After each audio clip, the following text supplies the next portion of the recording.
And it was extremely, extremely terrifying.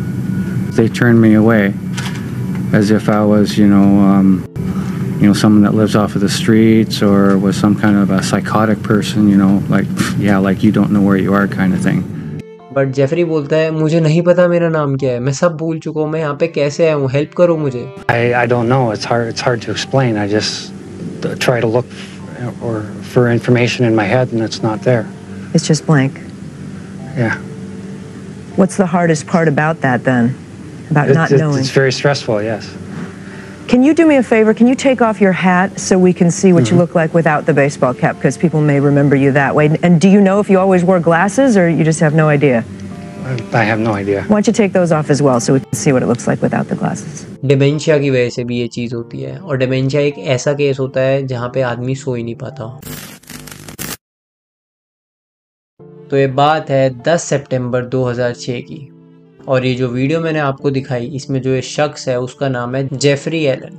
जैसे ही Jeffrey की आँख खुलती है वो देखता है कि वो सड़क के कोने में पड़ा है. ये जगह थी डेनवर कोलोराडो. बट जेफरी यहाँ तक आया कैसे, ये जेफरी को भी नहीं पता था. जेफरी उठ के आसपास देखता है पर उसे कुछ समझ नहीं आता है.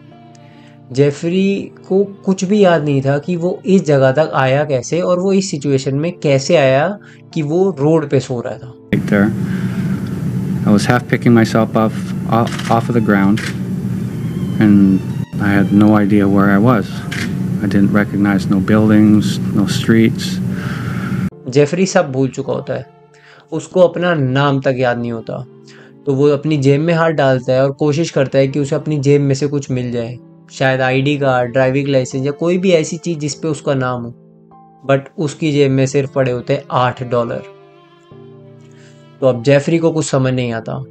जेफरी इधर उधर देखता है, लोगों से पूछता है कि यार मैं कौन हूँ, प्लीज़ मुझे बताओ मैं कौन हूँ और मैं यहाँ पे कैसे आया हूँ.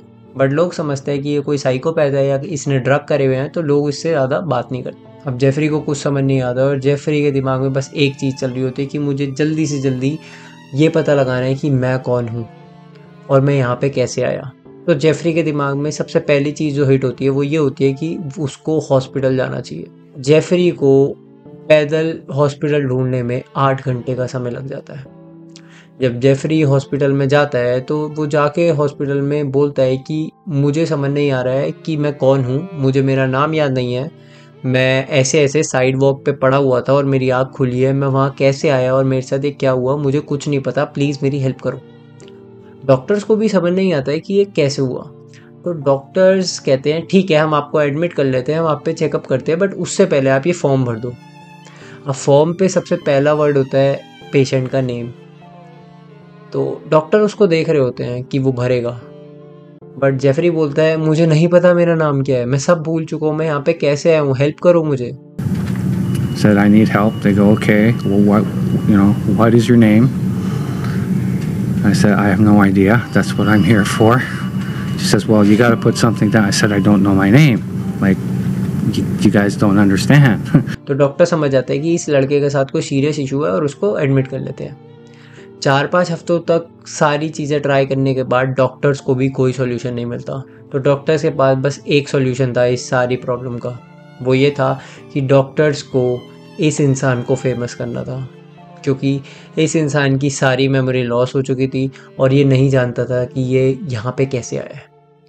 तो डॉक्टर्स इसकी एक वीडियो बनाते हैं और वो इंटरनेट पे, न्यूज़ चैनल पे और हर जगह वायरल कर देते हैं. और वो वीडियो थी I don't know. It's hard to explain. I just try to look for information in my head and it's not there.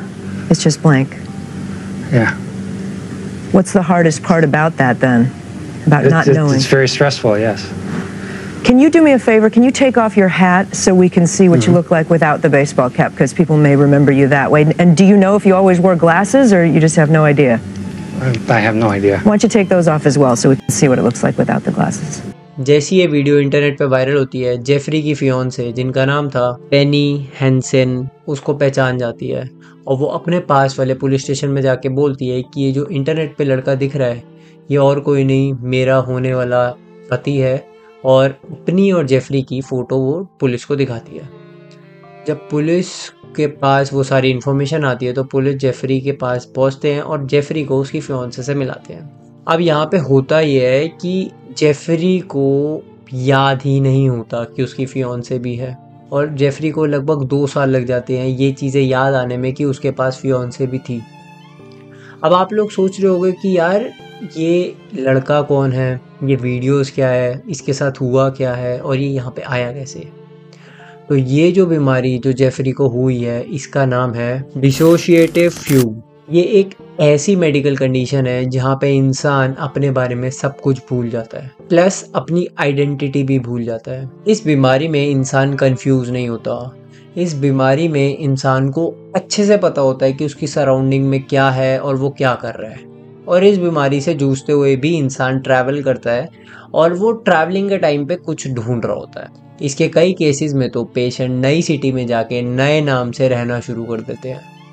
और एक ऐसी बीमारी है जिसमें काफ़ी बार पेशेंट की मेमोरी वापस आ जाती है और काफ़ी बार नहीं आती। अगर इसे थोड़ा अच्छे से समझाऊं तो ये ऐसा होता है कि जैसे तुम्हारे अंदर ही एक और पर्सनालिटी तुम्हारे ऊपर हावी हो जाती है और तुम जो मेन इंसान हो वो पीछे चला जाता है। और ये इतना ज़्यादा नॉर्मल लगता है कि जो थर्ड पर्सन इसे देख रहा होता है वो समझ ही नहीं पाता कि इंसान किसी बीमारी से जूझ रहा है। और यही सेम चीज़ हुई थी जेफरी के साथ। तो जेफरी की बैक स्टोरी ये है कि जेफरी एक 40 साल का मशीनिस्ट था जो वॉशिंगटन में रहता था। 6 सितंबर की रात को जेफरी अपने दोस्त के घर कनाडा विजिट करता है क्योंकि उसके दोस्त को कैंसर हो गया था। तो अपने दोस्त को कैंसर की स्टेट में देख के और जब उसको पता चलता है कि उसके दोस्त के पास ज़्यादा दिन नहीं है, ये देख के उसको वहाँ पे ये डिसऑर्डर आ जाता है। और ये डिसऑर्डर आने के बाद वो फ्यूग स्टेट में चला जाता है। उस स्टेट में जाने के बाद जेफरी भूल जाता है कि वो कौन है, कहाँ है और कहाँ पे आया है। और उसके बाद की कहानी तो मैंने तुम्हें स्टार्टिंग में बताई। अब आप लोग ये सोच रहे होंगे कि ये चीज़ जेफरी के साथ पहले भी हुई होगी। करेक्ट, जेफरी के साथ ये चीज़ 2 बार पहले भी हो चुकी है। बट जेफरी के साथ हर बार ये होता था कि जब भी वो इस स्टेट से बाहर आता था तो उसकी मेमोरी फटाफट से वापस आ जाती थी। बट इस बार ऐसा नहीं हुआ था और उसे पता ही नहीं था कि वो कहाँ है और वो कौन है। और तभी डॉक्टर्स को उसकी वीडियो इंटरनेट पे चलानी पड़ी थी। अब यहाँ पे मैं तुम्हें एक क्रीपी चीज़ बताने वाला हूँ, ये वीडियो देखो। Few clues that I might have worked in New York or in the New York area. That I did have a family. That you did have a family. A wife and 2 kids, and they were all killed in a car crash somewhere by a drunk driver. Maybe in the New York area. We're not. तुमने इस video में देखा है कि Jeffrey बोल रहा है कि उसके 2 बच्चे हैं और उसने अपने दोनों बच्चों को कार एक्सीडेंट में खो दिया था, राइट। बट सच्चाई है कि जेफरी के कोई बच्चे ही नहीं थे। और ये वही सेकंड पर्सनालिटी जिसके बारे में मैंने तुम्हें बताया ना, ये वही है जो सोच रही थी कि उसके 2 बच्चे हैं।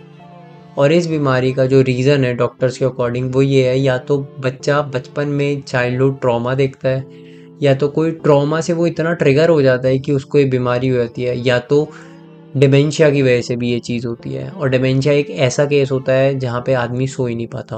और डिमेंशिया से रिलेटेड ही वीडियो मैंने अपने एक चैनल पे डाली हुई है, वो उसका लिंक यहाँ कहीं आ रहा होगा, वो भी आप देख सकते हैं। तो यही हुआ था उस दिन जेफरी के साथ। जब जेफरी को पता चला कनाडा जाके कि उसके दोस्त को कैंसर है और वो कुछ ही दिनों का मेहमान है, तो सडनली उसकी बॉडी को वो शॉक लगा और उसके माइंड ने उसको इस स्टेट में डाल दिया और वो सब भूल गया।